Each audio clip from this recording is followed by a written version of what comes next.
What's up, y'all? It's your boy, Mr. Willis, host of What You Talking About podcast. I'm sorry I haven't been here a while. You know how life gets, but I'm happy to be back. And again, I know you guys that's been following me, been subscribed to the channel. I know you've been waiting, so thank you. I appreciate your support. People have been telling me they missed the videos, so coming back to it. Happy to be back. I want to thank y'all that's been supporting me from day one, and then tell everybody about the show, like, subscribe, and share. New people that are here, we're back. So get ready for a wild ride. I'm coming here, speak honesty and truth. So I heard, I saw a Bruce, I believe it's Bruce Pearl, and he had an interview and with Dan Aykroyd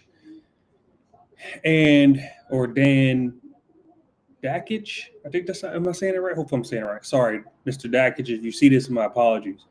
But he had a few choice words about this country and some few choice words about Mr. Obama.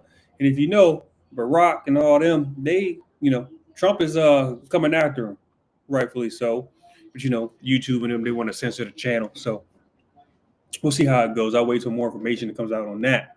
You know what I mean? Hopefully it goes the way that we want it to go, because they've been lying this whole time. But you guys already know that. But he had a few choice words to say about Mr. Obama. And frankly, I agree with him. And so let's see what he had to say. And as always, let me know what y'all think in the comments. And we'll go from there.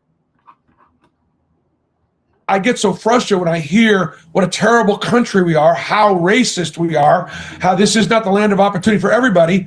Look, we've got a lot to work on, and there's racism that absolutely does exist, and it's wrong. But it's a lot better for my players than it was for their fathers or for their fathers' fathers or their fathers' fathers. And so I want my guys to recognize there are going to be obstacles, but not roadblocks. And that's what Barack Obama did. However, as our president, other than just love listening to him talk because he's such a great orator, I disagree with so many of his policies. I thought in so many ways, rather than uniting us as a country, even by race, he divided us. No, I have to agree. Obama, the first quote unquote black president, I put that in quotes, just like Kamala, the first black woman as vice president, quote unquote. When Obama got in office, I voted for him the first time. I'll be honest with y'all. I voted for him the first time. And, when he first got in there, he was saying some stuff that makes sense. I remember he had a speech, I think it was somewhere in Baltimore, I believe, where he was telling, like, black men, you got to straighten up, pull your pants up, stop walking around with your pants sagging around, tighten up. I mean, that made sense. But as time went on, Obama did nothing but divide this country. And think what you want. I know all the black folks will come here and be like, oh, blah, blah, blah, boo, boo, boo, crying and hollering, boo-hooing, but oh well. Obama did nothing but divide this country. And what he's saying is absolutely correct. So shout out to Bruce Pearl for saying that. Under Obama's presidency, we had division from the police and the community.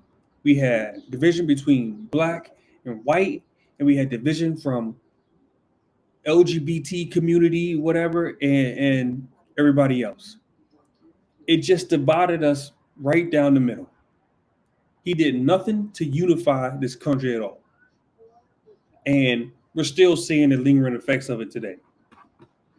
Everything was black and white. Everything was the obstacles that were against my players from being successful. I'm trying to teach my guys, look, I don't want you working at Subway. I want you owning 5 of them.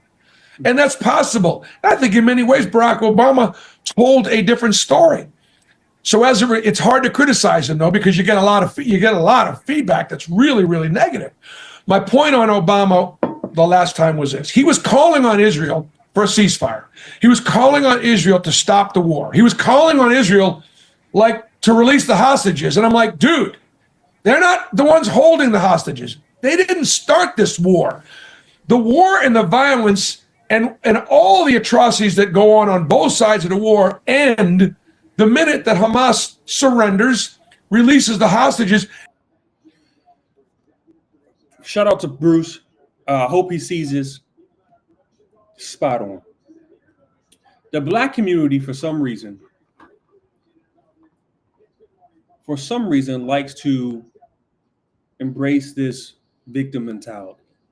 And we need more leaders like this, coaches like this, men like this, to tell black folks that you can be great in this great country. There's nothing holding you back at all. And that's all the Democrats and the left and the woke blacks and the liberal blacks and the liberal whites. That's all they tell black folks, is that everything is against you. You can't do nothing. The odds are always stacked against you. You know, because you black, you got to do this and this and this. They hyper fixate on skin color and race. They do.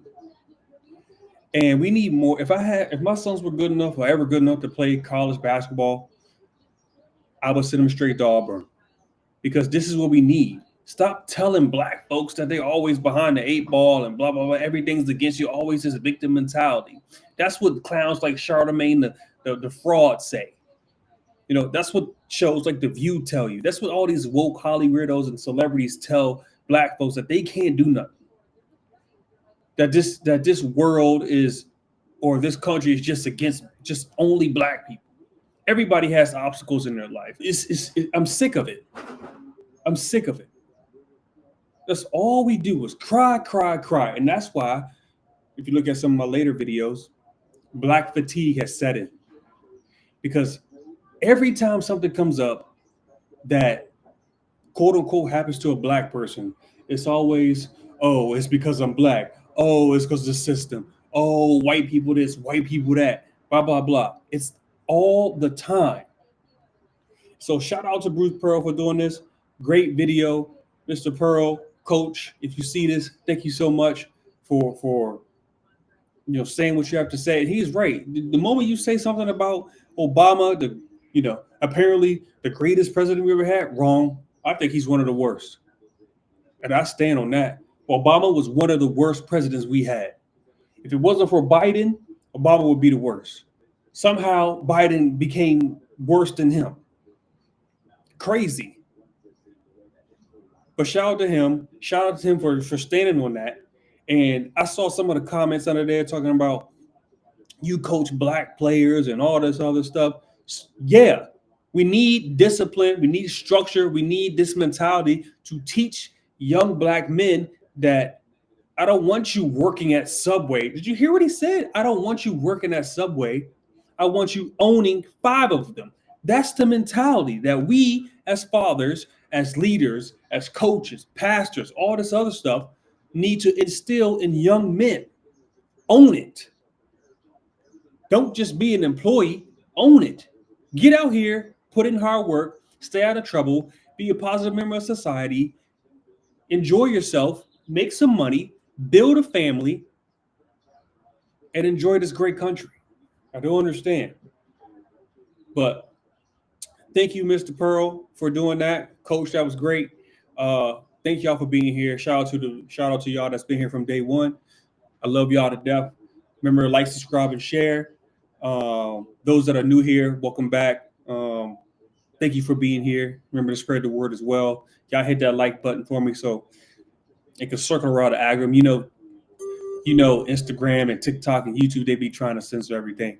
But thank y'all for being here.